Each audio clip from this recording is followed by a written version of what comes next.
Hi friends, কেমন আছো সবাই? আবার একটা নতুন ভিডিও নিয়ে এসেছি। এটা এমপ্লিফায়ার বা মাইক মেশিন বলতে পারো, মাইক মেশিন 110-এর। ঠিক আছে, তো এর প্রবলেমটা হচ্ছে, তোমাদের আগে বলে নিই যে চিপ লাইনটা মানে অন হচ্ছে না বলে সে কারণে বাজছে না। তো এর জন্যেই আমার কাছে এটা রিপেয়ার করতে এসেছে। ঠিক আছে, দেখেছো আমি পাওয়ার লাইনটা দিয়ে দিয়েছি, কিন্তু চিপ লাইনটা লাইন আসছে না। তো কেন লাইন আসছে না? তো এটা ফার্স্ট কাজ হচ্ছে এর ভোল্টেজগুলো আগে মাপা। ঠিক আছে, আউটপুট ইনপুট ভোল্টেজগুলো আগে মাপা। যে আমি মাপবো, মেপে দেখবো যে আমার চিপ বোর্ডটার প্রবলেম আছে কি না অন্য কিছু খারাপ আছে। তখন সে ভোল্টেজ না মাপলে বুঝতে পারবো না। ঠিক আছে, ভোল্টেজ মাপলে কিন্তু আমি এক চান্সে ধরে ফেলবো এটার প্রবলেমটা কোথায়। ঠিক আছে, তো বাইরে একটুখানি আওয়াজ আসছে, ওই বাইরে সরস্বতী পুজো হচ্ছে বলে সেই লোকটা আওয়াজ আসছে মাইক ফাইকে। তো আমি ভোল্টেজগুলো আগে মেপে নেব, মেপে নেওয়ার পরে তখন আমি দেখব যে বোর্ডটা খারাপ কি ভালো। তো এখানে একটা সুইচ আছে, মানে 3 ব্যান্ডের সুইচ আছে, একটা মানে অ্যাক্সেলারে মানে যায়, একটা মানে অডিও, আর একটা হচ্ছে 5 ভোল্ট সাপ্লাই। এখানে একটা 3 ব্যান্ডের একটা সুইচ থাকে, স্লাইডিং সুইচ যাকে বলি। সেই সুইচটা আগে আমি ভোল্টেজগুলো মাপবো, যেখানে আমি ভোল্টেজ পাচ্ছি কি না পাচ্ছি। তো এরকম প্রবলেম এলে তোমরা আগে ভোল্টেজগুলো মেপে নেবে। মেপে নেওয়ার পরে তোমরা দেখবে যে কাজটা তোমরা এক চান্সে করতে পারবে, ভোল্টেজগুলো যদি তোমরা আগে মেপে নাও। আর ভোল্টেজ না মেপে যদি কাজ করতে পারবে না।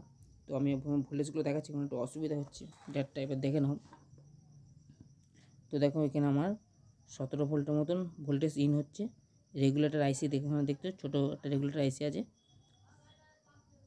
তোমাদের জুম করে দেখাচ্ছি। দেখো, দেখতে পাচ্ছ যে মেশিনটা। ঠিক আছে, এটা কিন্তু মানে চিপ লাইনটা কিন্তু লাইন আসছে না, এর পাওয়ার লাইনটা সবই আসছে। ঠিক আছে, তো আমি আগে চিপ লাইনটা খুলে নেবো। এখানে ভোল্টেজ সব ঠিকঠাক আছে। তো আমি চিপ লাইন মানে চিপ বোর্ডটা খুলে নিয়ে এখানে নতুন চিপ বোর্ড লাগাবো।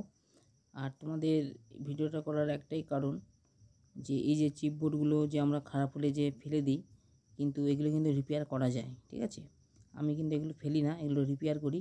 এটা রিপেয়ার করতাম, কিন্তু মানে যার মেশিন সে পাশে দাঁড়িয়ে আছে, মানে এটা ঠিক করে নিয়েই সে ফিল্ডে বাজাবে, এরকম একটা ব্যাপার তাড়াহুড়ো। ওই জন্য এটা আমি নতুন চিপ বোর্ড লাগাবো এখানে, নাহলে এগুলো রিপেয়ার করা যায়। ঠিক আছে, মানে 100-র মধ্যে 90% এই বোর্ডগুলো রিপেয়ার করা যায়। তো এরকম রিপেয়ার মানে ভিডিও আমি তোমাদেরকে মানে দেবো, এর কি খারাপ হয়। ঠিক আছে, সেরকম কিছু খারাপ হয় না। এর একটা যে পিএফের মতন আছে ছোট একটা পিএফ, শর্ট হলে এরম হয়। আর ওইখানে একটা 1 ohms একটা রেজিস্ট্যান্স থাকে, 0.1 ohms 0.1 ohms একটা মতন রেজিস্ট্যান্স থাকে। ওইটা কেটে গেলে এই দুটোর মধ্যে যেমন একটা কেটে গেলে হয়। ঠিক আছে, আবার কোনো সময় আইসি শর্ট হলেও হয়, সেটা নয়, কিন্তু ওইগুলো আইসি খুব তাড়াতাড়ি খারাপ হয় না। এই জন্য এটা আমি এখন রিপেয়ার করবো না, এটা নতুন একটা বোর্ড এখানে ফিটিং করে দেবো। তো এটা আমি পরে রিপেয়ার করে তোমাদেরকে দেখাবো, একটা ভিডিও তোমাদের করে দেখাবো। তাহলে তোমরা বুঝতে পারবে যে এসব বোর্ডগুলো কিন্তু খারাপ হয় না। ঠিক আছে, সব আইসি কিন্তু শর্ট হয় না, এগুলো রিপেয়ার করা যায়। তো আমি এগুলো সব রিপেয়ারই করি, কিন্তু যার মেশিন সে দাদা দাঁড়িয়ে আছে দোকানে, যে তার এটা যত তাড়াতাড়ি হয় তত তাড়াতাড়ি তার ভালো, কারণ এটা ফিল্ড থেকে তুলে এনেছে, যেহেতু আজকে সরস্বতী পুজো 14ই ফেব্রুয়ারি। ঠিক আছে, ওই জন্য আমি এটা চেঞ্জ করে দিচ্ছি তোমাদের। এই কারণেই আমি এই ভিডিওটা করা আমার, যে তোমরা যে কোনো জিনিস কাজ করার আগে ভোল্টেজগুলো মেপে নেবে। মেপে নিলে কিন্তু তোমাদের কাজ করতে সুবিধা হবে। তো এই যে চিপ বোর্ডটা আছে, প্যানেল চিপ বোর্ডটা, এই বোর্ডটা তোমাদের একটা রিপেয়ার করে মানে রিপেয়ার একটা ভিডিও যদি তোমাদেরকে আমি দিই, তাহলে কিন্তু তোমরা এই ভিডিও দেখে এখানে কিন্তু রিপেয়ার মানে করতে পারবে, আর ফেলবে না যে খারাপ বলে ফেলে দিলাম, সেটা মানে আর করবে না। এই ভিডিওটা দেখার পর তোমরা যদি দেখে নাও, তো এরকমভাবে রিপেয়ার করলে চিপ বোর্ডটা কিন্তু রিপেয়ার করা যায়। ঠিক আছে, এগুলো ফেলার কিছুই নেই, কিন্তু আইসি শর্ট হয়ে গেলে তো আর কিছু করার নেই, কিন্তু এগুলো চট করে আইসি শর্ট হয় না। এর ওই বললাম একটা পিএফ থাকে, দেখবে এক লাইন দিয়ে দেখবে 3খানা পিএফ থাকে। 3খানা পিএফের মধ্যে একটা পিএফ মানে ধারের যেটা পিএফ থাকে, ওই পিএফটা শর্ট হলে হয়, আর একটা 0.1 ohmsের মধ্যে একটা রেজিস্ট্যান্স থাকে এসএমডিগুলো, এইগুলো কেটে গেলে কিন্তু এটা লাইনটা আসে না। তো দেখো আমি এখানে ফিটিং করে নিয়েছি।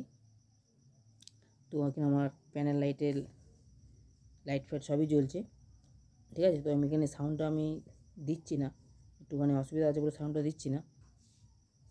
তো আমার এদিকে দেখো সেটটা পুরো রেডি হয়ে গেছে।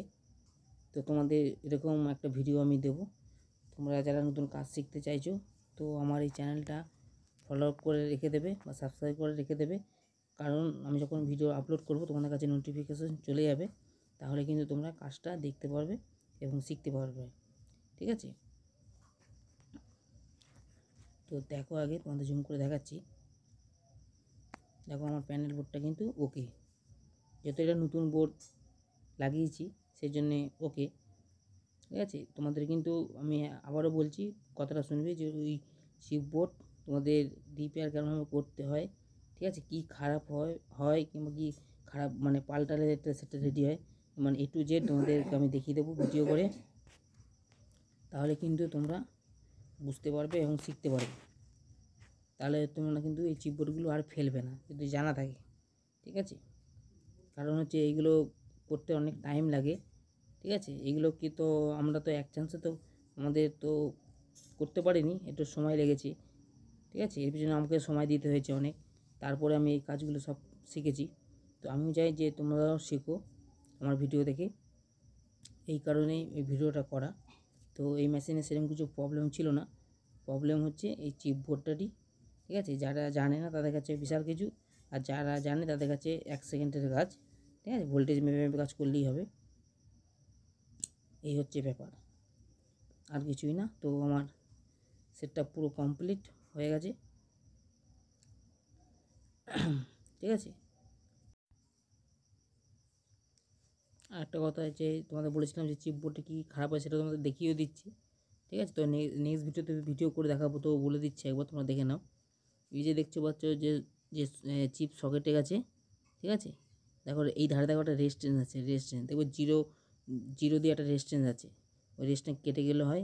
আর এই যে আমার হাতের কাছে দেখতে পাচ্ছ যে 4খানা মানে পিএফ আছে, ওই পিএফ এই ধারের পিএফটা শর্ট হলেও হয়, মাথায় রাখবে। তোমরাও দেখে নেবে, দেখে নিয়ে তোমরা কাজটা করবে যে পিএফটা শর্ট হয়ে গেছে কি না, না ওই জিরো নাম্বার দিয়ে যেটা এসএমডি রেজিস্ট্যান্স আছে সেই রেজিস্ট্যান্স কেটে গেছে কি না, এই দুটো জিনিস চেক করবে, তাহলেই কিন্তু বুঝতে পারবে।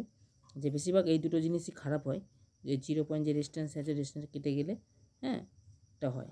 তো আমার ভিডিওটা ভালো লাগলে লাইক এবং সাবস্ক্রাইব করবেন, ধন্যবাদ।